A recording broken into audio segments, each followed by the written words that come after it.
In a hall gleaming with royal grandeur, Princess Anne stood motionless, her voice sharp, her words deliberate. In one sentence, she shattered decades of palace silence.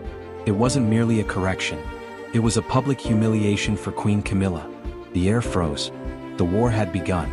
The evening had been crafted as a display of unity, crystal chandeliers casting golden light, dignitaries from across the globe seated in perfect symmetry, Buckingham Palace draped in elegance. But beneath the polished smiles, tension simmered.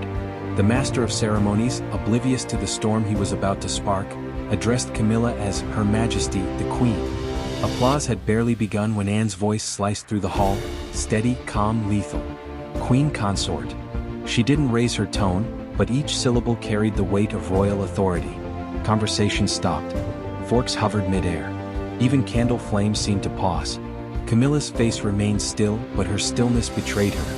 This was no misunderstanding, it was deliberate. Charles sat nearby, his hands tightening on his glass. He didn't look at either woman, the face of a man who had spent his life balancing duty and emotion. But Anne's correction forced a choice he had long avoided: defend his wife or honor his late mother's final command. That command had been whispered in the Queen's private chambers in her final days. Elizabeth, her mind still sharp, had told and plainly, when the time came, Camilla must be known only as Queen Consort. Not Queen. Never the equal to the sovereign. It was about protecting the monarchy's integrity, honoring Diana's legacy, and preserving the people's trust. And swore to uphold it.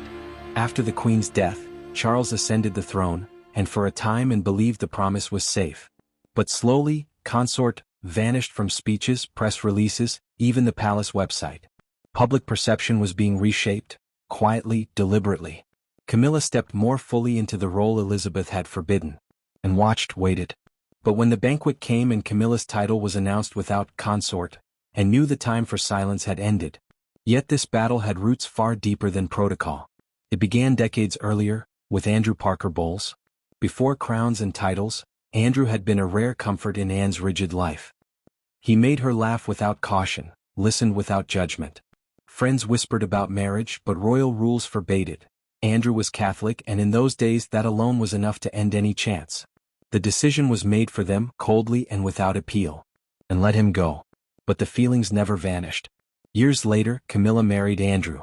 For Anne, it was a wound reopened, not only because Camilla married the man she could not, but because she did so without the barriers that had bound Anne.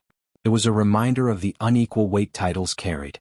And now, decades later, the woman who had taken what Anne could never have was reaching for the crown itself, stripping away the last safeguard of the Queen's wishes. So, on that glittering night, Anne spoke, calmly, firmly, publicly. A single correction that exposed the fracture in the royal family for all the world to see. And had been denied, and Camilla had claimed what Anne could not, without paying the cost, and had endured. First Andrew Parker Bowles, then years later Charles himself. Two central figures in Anne's life, both married to the same woman. To Anne it wasn't romance she saw, it was intrusion. From that moment on, her opinion of Camilla was fixed, polite when required but never warm. The verdict was final. The fracture became visible in a way only royal insiders could read: Anne's refusal to curtsy. This wasn't stubbornness but a calculated assertion of rank. In the royal hierarchy, a princess born into the blood outranks one who marries in. As the only daughter of Queen Elizabeth II, and was under no obligation to bow to Camilla, and she made certain the cameras caught it. At state events, while others dipped in deference and stood tall, moving past Camilla with the poise of tradition and the defiance of conviction. Each refusal was a silent message. Camilla was, in her eyes, a consort, not a queen. For palace staff and press, it was impossible to miss. For Camilla it was impossible to ignore. Anne's defiance had weight because it stood on centuries of precedent. Camilla could neither force compliance nor confront her without appearing insecure. And for Anne it was never petty, it was the promise she had made to her mother, Queen Elizabeth, to keep that line visible for all to see. But Anne wasn't the only one. Across the palace, Prince William had his own quiet war with Camilla. For him it wasn't protocol, it was personal. He carried the raw memories of Diana's heartbreak, the betrayal that had unfolded in private long before the public knew. Those wounds never healed, and they shaped how he saw Camilla, not as a stepmother but as the figure tied to his mother's deepest pain. For the sake of the monarchy, William tolerated her presence, smiling when duty demanded. But behind closed doors, trust was absent. Rumors that Camilla had leaked unflattering details about him to the press only deepened the rift. Then came her reported view that Kate was not royal enough. William recognized the echo of history, an outsider bride underestimated by the establishment, just as Diana had been. His response was strategic. He elevated Kate at every turn, ensuring she became the face of the monarchy's future. Kate herself proved a force Camilla could neither sideline nor diminish. Arriving in William's life as a university student with no title, Kate won public admiration through quiet poise and resilience, especially during their 2007 breakup, when she refused to play the victim. That strength caught the attention of the palace, leading to mentorship under Queen Elizabeth's trusted advisor, Samantha Cohen. Kate's royal apprenticeship taught her protocol, diplomacy, and the balance between warmth and authority. By the time she married William, she wasn't simply joining the firm, she was redefining it. Every charitable cause, every polished public appearance, every moment of grace under pressure made her not just accepted, but indispensable. And for Camilla, that rise was the most dangerous challenge of all. Kate's causes, mental health, early childhood development, youth empowerment, were not chosen for convenience. She immersed herself fully, meeting experts, listening to those affected, building initiatives with real impact. Every engagement, speech, and project shaped her public image, not just a princess but a woman of substance. Inevitably, comparisons to Diana grew louder. The warmth, the empathy, the ability to connect with anyone, it all echoed the late Princess of Wales.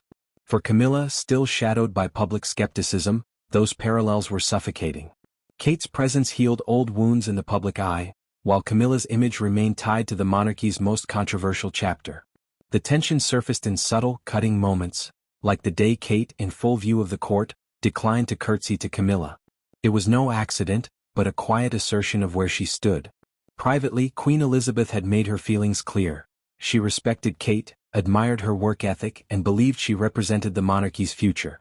Kate never flaunted that unspoken endorsement, but she honored it in every act of duty.